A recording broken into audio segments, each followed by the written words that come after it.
Top Republican in the state Senate says more tax cuts might be in the cards this legislative session. News 8's government reporter Garrett Bergquist caught up with him for this week's edition of All Indiana Politics.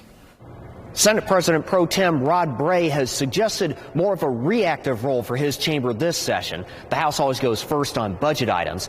I asked him about the potential tax cuts as well as some promises Republicans made during the special session on abortion.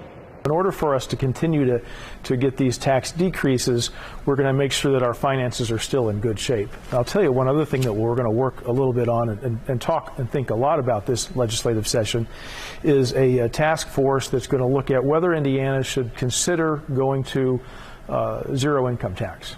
Now, this would be largely revenue neutral, so we would have to change our tax structure around so we continue to bring in the same amount of money. We couldn't possibly just get rid of all the income tax, of course. You made a number of promises on child care funding when you approved the abortion ban earlier in the summer of 2022, and that included the creation of a new child care fund. What can we expect from you this year?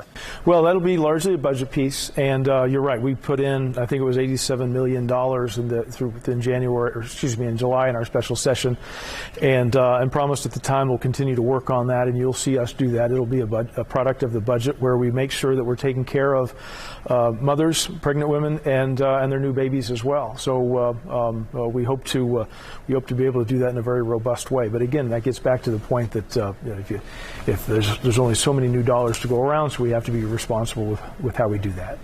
What about paid parental leave? Another issue that we'll take a look at. I haven't seen a bill on that yet, but I think one that may be filed.